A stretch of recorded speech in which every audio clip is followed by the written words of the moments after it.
I'm Ella, 28 female. I live and breathe design. My small city apartment has always been more of a studio than a home, with mood boards covering the walls and sketches scattered across every available surface. For the past 3 years, every ounce of my energy, every late night, and every spare dollar has been poured into one thing: my business plan for a boutique creative agency. It was more than a plan. It was the blueprint for my entire future. And at the heart of that future, I believed, was my sister, the one person I trusted more than anyone in the world.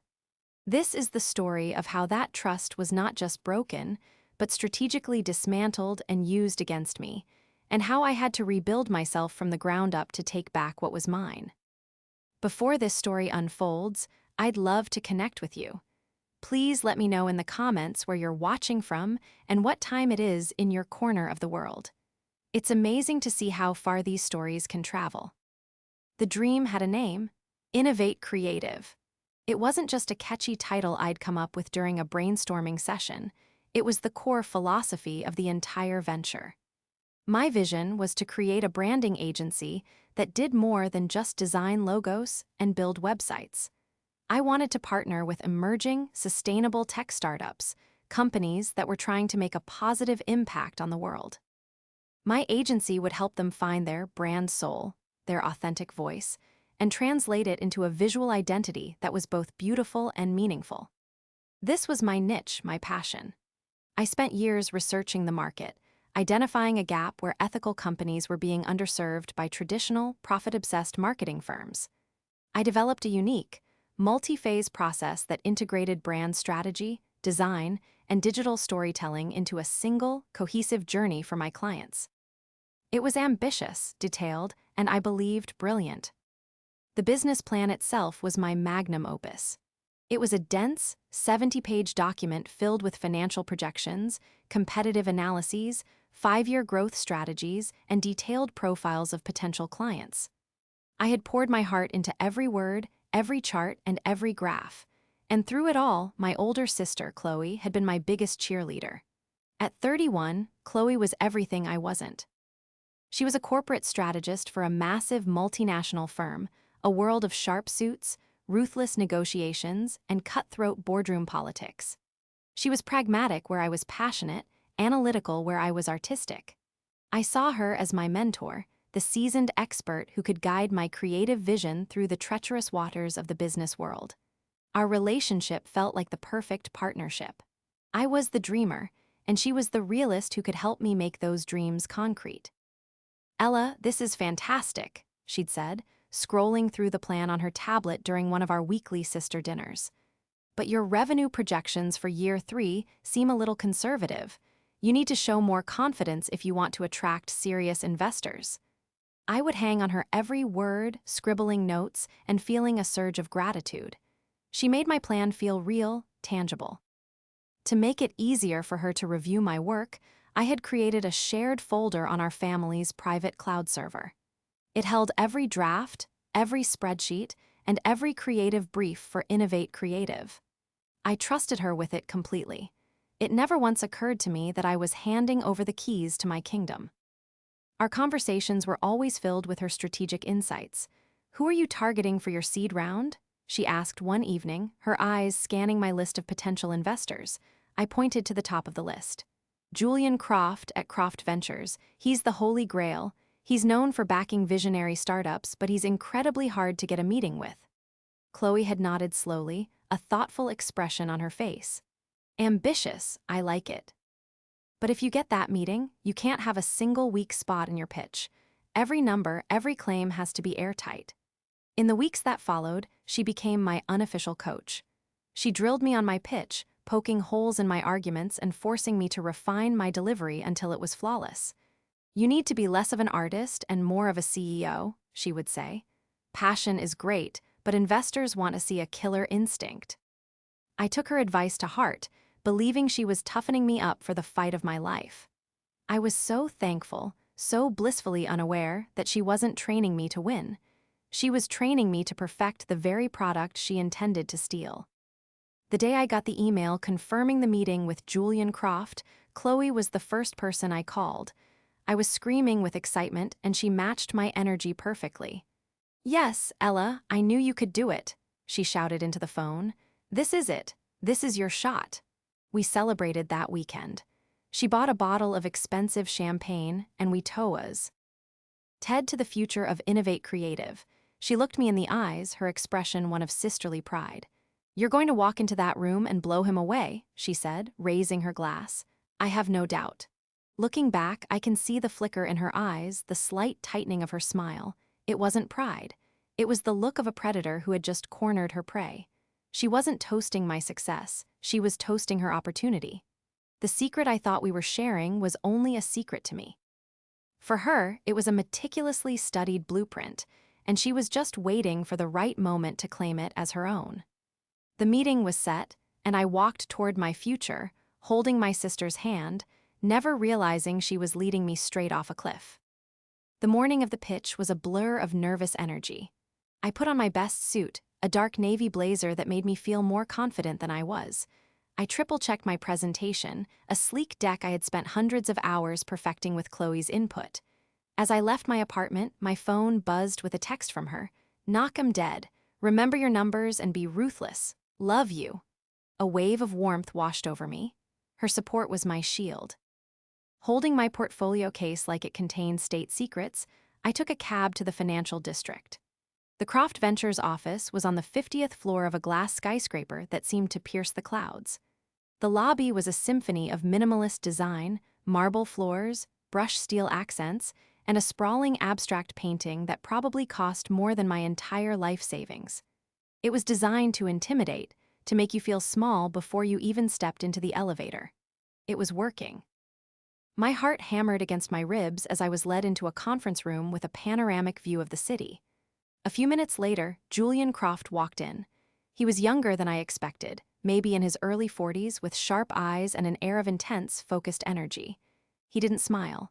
He just nodded at me, sat down at the head of the long, polished table and said, "You have 30 minutes. The clock is ticking. Begin." There was no small talk, no pretense of friendliness. This was pure business. I took a deep breath, steadied my shaking hands, and launched into my pitch. I spoke about the underserved market of ethical startups, my passion for authentic branding, and the unique methodology behind Innovate Creative. I felt myself hitting my stride, the words flowing just as Chloe and I had practiced. I was connecting the dots, telling the story, selling the dream. I could see a flicker of interest in Croft's eyes, or so I thought. I was about 10 minutes in, just getting to the core of my financial projections, when he held up a hand. "Stop," he said. The single word cut through the air, and I fell silent. My mind raced. Had I said something wrong? Was there a flaw in my numbers? He leaned forward, his expression unreadable. "It's a solid concept," he said, his voice flat. "The market analysis is sharp and the branding philosophy is compelling. The problem is I've heard it before." I stared at him, confused. "I'm sorry," I managed to say. "Heard it before. I've been developing this for 3 years. This is entirely my own work."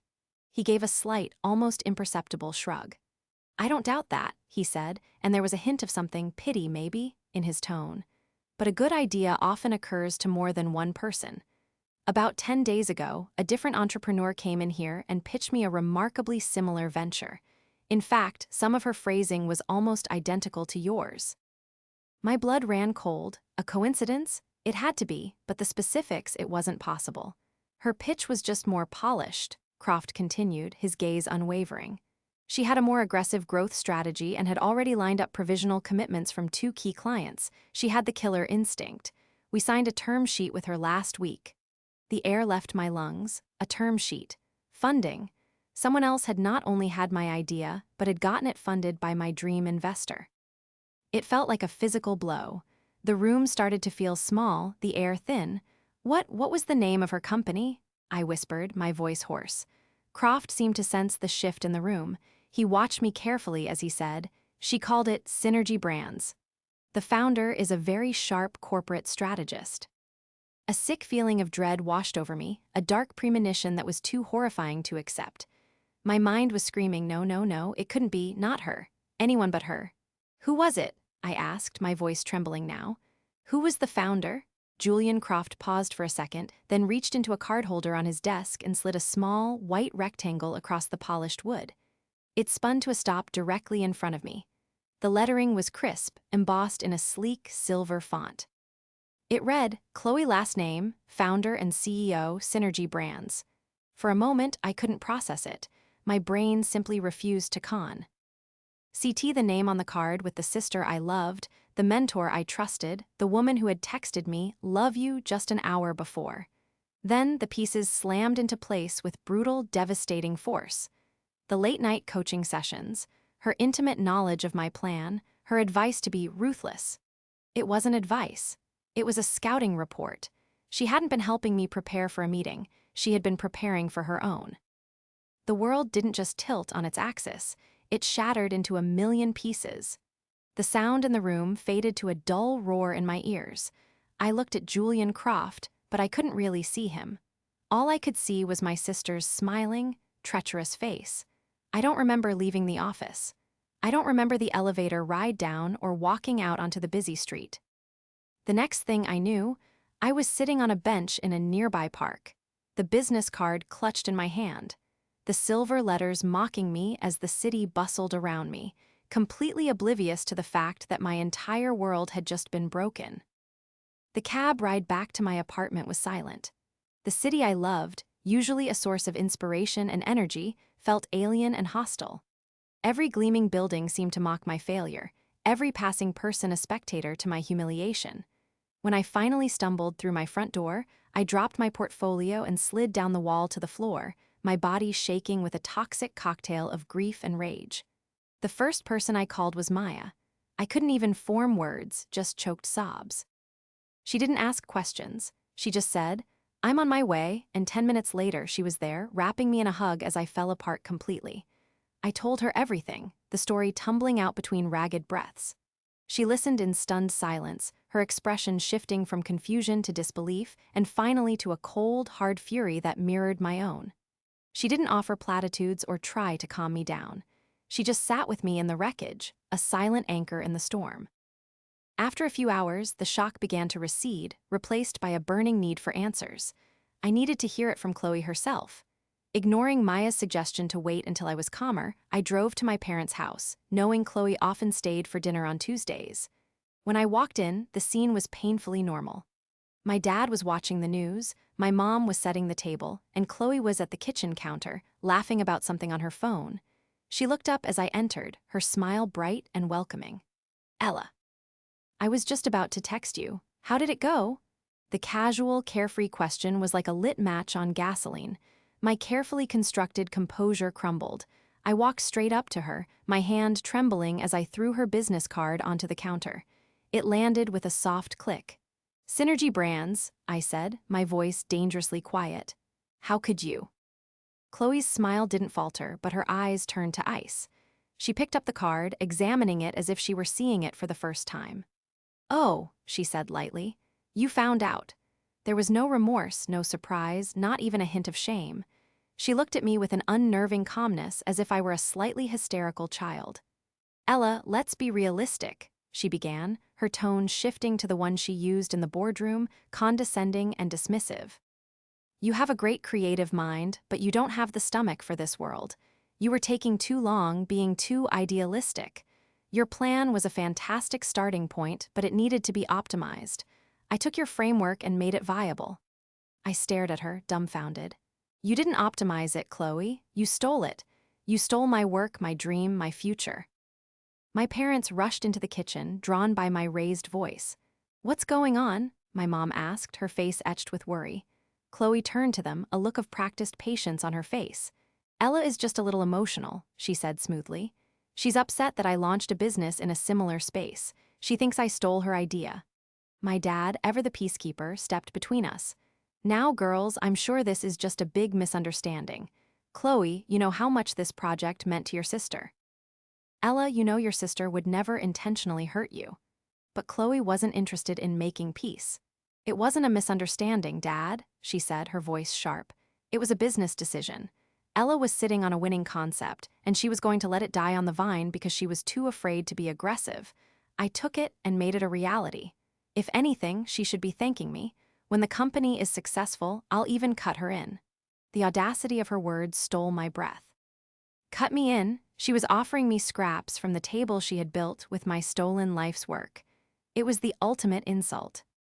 That was when I realized I wasn't just fighting Chloe, I was fighting my whole family's perception of us. To them, Chloe was the successful one, the pragmatic one. I was the emotional artist. They were low, oaking for any explanation that didn't involve their golden child being a thief. My mom put a hand on my arm. "Honey, maybe you and Chloe could work together," she suggested tentatively. "You could be the creative director at her company." The suggestion was so profoundly ignorant of the betrayal that I felt something inside me snap. They didn't get it.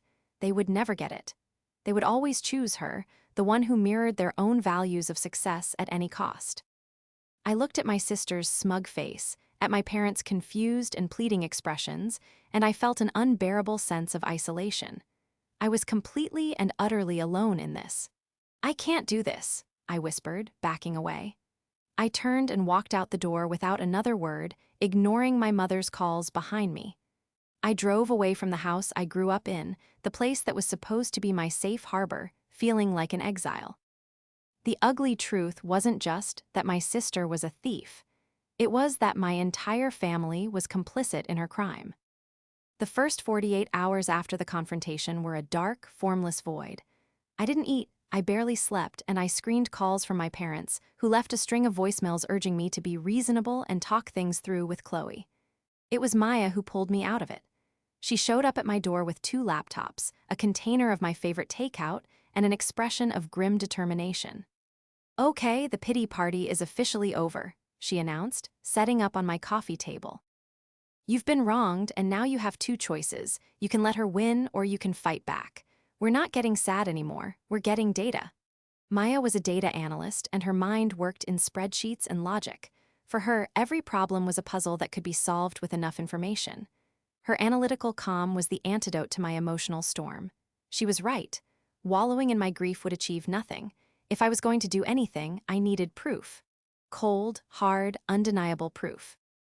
My mind immediately went to the shared family cloud server. It was the only place my complete, finalized business plan had existed outside of my own hard drive. "The server," I said, a spark of energy returning. She had to have accessed it. We logged in. At first glance, everything looked normal.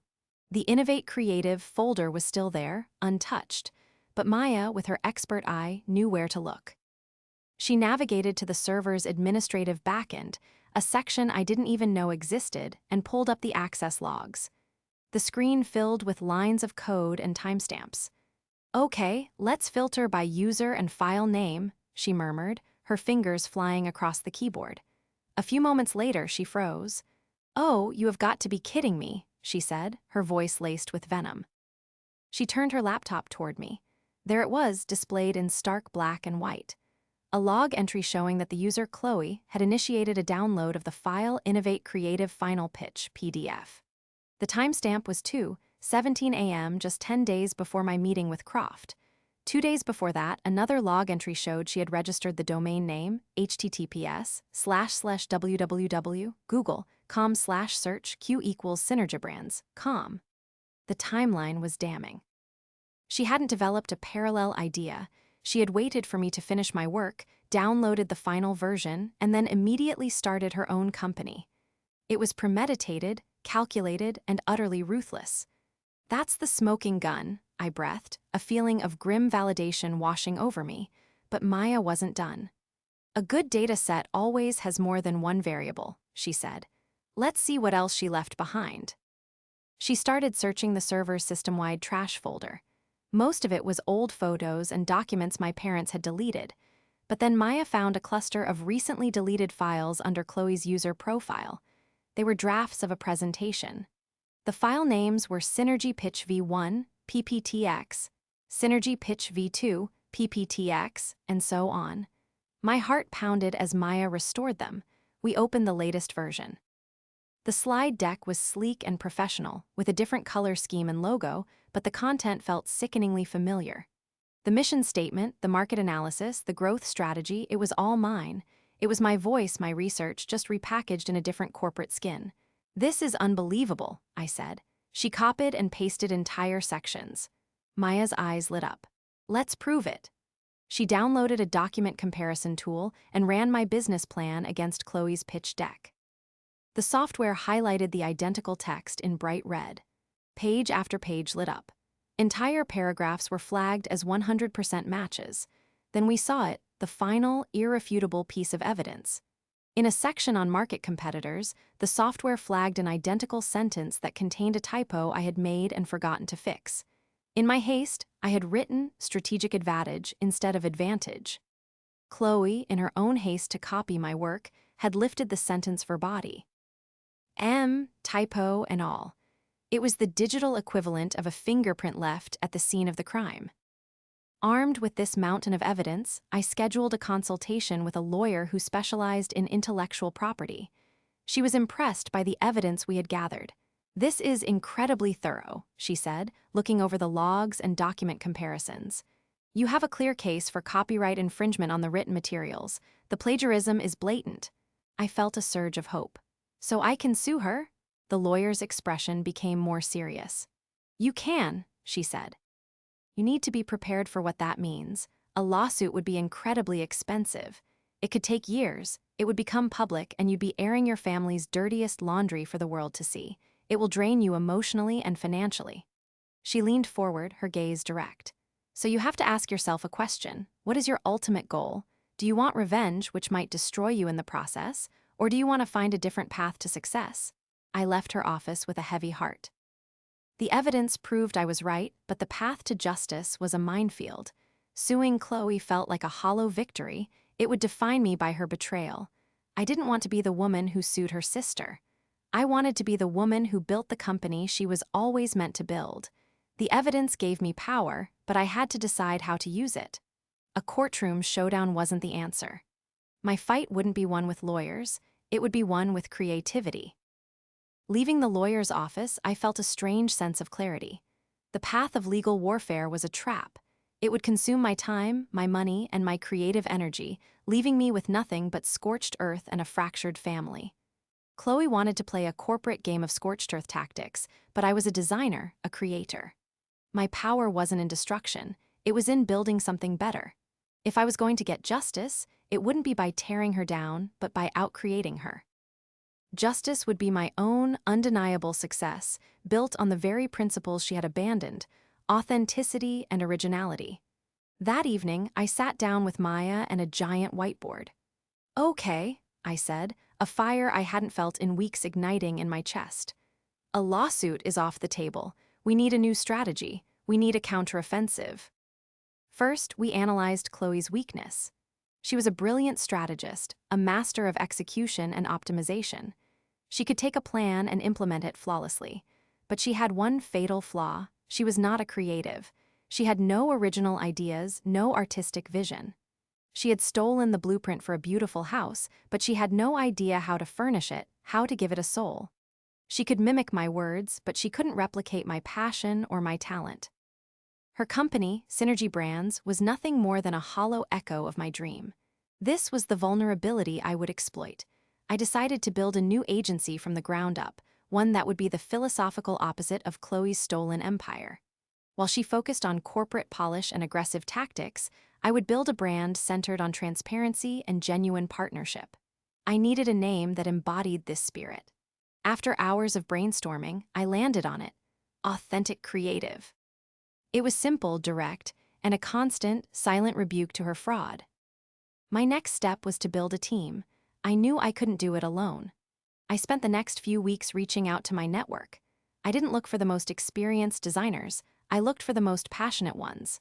I sought out talented freelancers, illustrators, web developers, copywriters, who were tired of the corporate grind. Many of them had their own stories of being burned by strategists like Chloe, who saw creativity as a commodity to be exploited rather than a talent to be nurtured. I told them my story, not as a victim, but as a founder with a mission. I didn't have much money to offer, so instead, I offered them partnership, creative freedom, and a share in the company's future success. I was building a collective, a team bound by shared values, not just a paycheck. To my surprise, people responded. I assembled a small, agile, and fiercely loyal team who believed in the vision of authentic creative. With my team in place, we began to work in secret. We didn't have the funding Chloe had, so we had to be smarter. We focused on the niche market I had originally identified, the sustainable tech startups. These were companies that valued story and purpose as much as profit. We took on a few small projects, pouring our hearts into them and treating these clients like true partners. We didn't just deliver a product, we delivered a collaborative experience. We were building more than a portfolio. We were building a reputation. While Chloe was likely whining and dining big corporate clients with my stolen pitch deck, my team and I were in my small apartment-turned-studio, crafting beautiful, meaningful work. That was genuinely our own. We were laying the foundation for our launch, brick by painstaking brick. The final piece of my master plan was the timing. I needed to choose the perfect moment to reveal authentic creative to the world, a moment that would create the maximum impact and expose Chloe's fraud in the most public way possible. Through industry gossip and social media, Maya discovered that Synergy Brands was planning a massive launch party in a few months.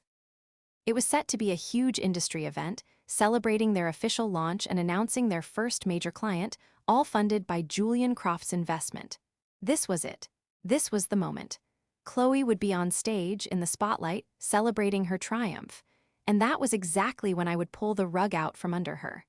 My plan was not to crash her party or cause a scene. It would be far more elegant and devastating. On the night of her launch, I would launch my own company. I wouldn't just unveil a new brand, I would tell my story. The evidence I had gathered wouldn't be used in a courtroom. It would be my opening statement in the court of public opinion.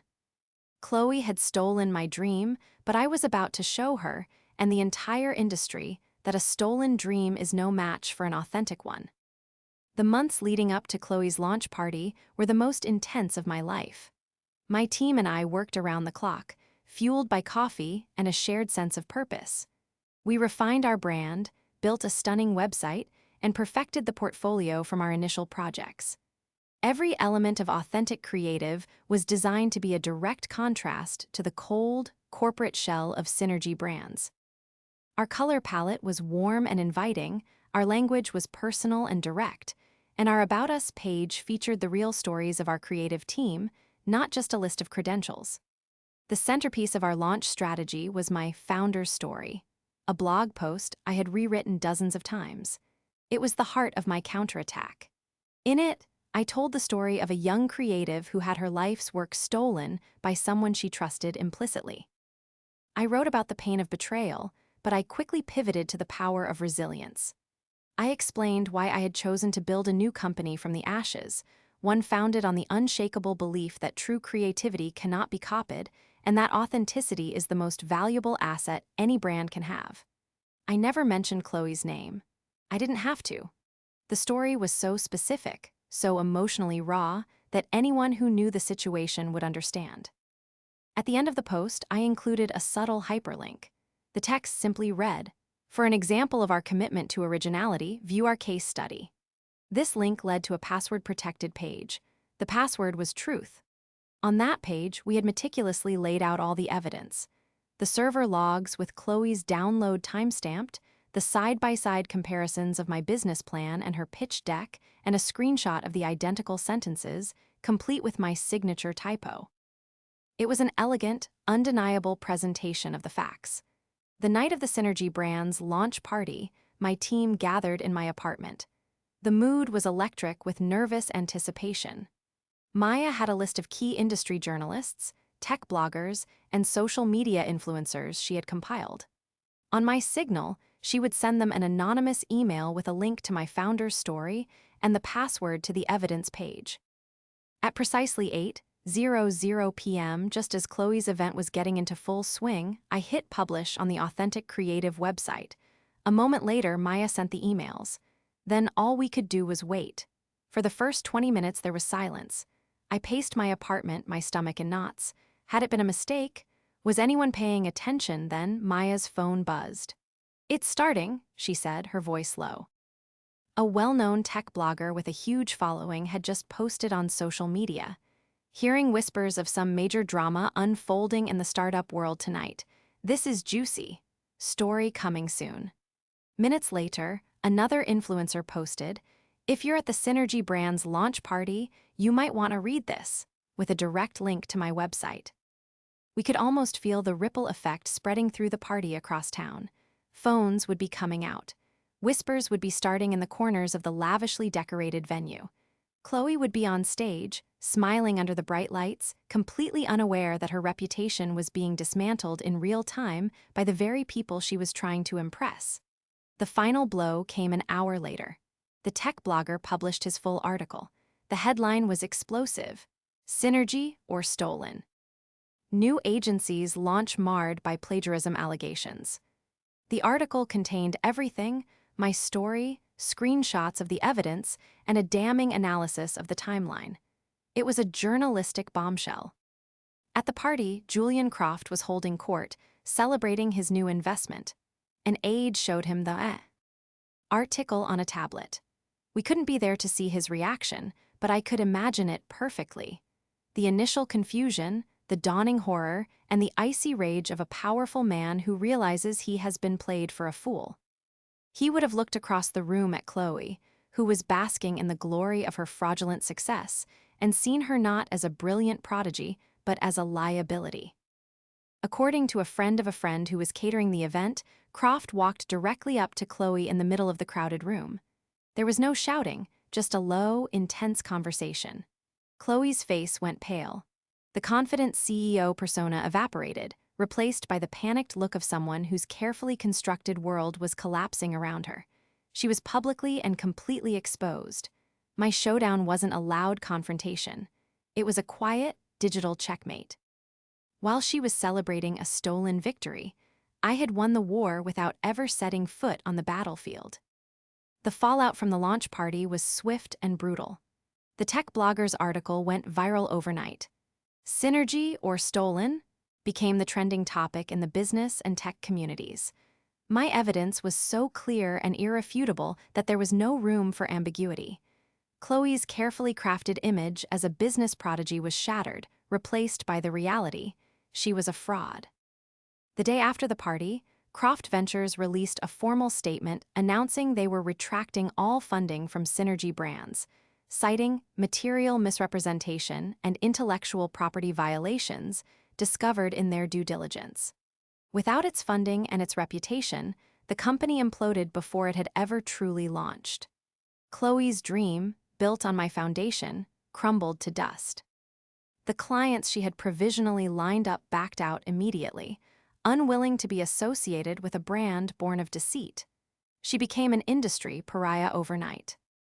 My family, who had previously urged me to be reasonable, could no longer ignore the truth. The public evidence forced them to see Chloe's actions for what they were. My mother called me, crying, offering a string of apologies that felt hollow and months too late. My father left a voicemail, his voice heavy with regret, saying he was so sorry he hadn't believed me. I listened, but I felt a strange sense of detachment. The wounds they had inflicted by siding with her, by invalidating my pain, couldn't be healed with a simple apology. I told them I needed space, creating a firm boundary that had never existed before.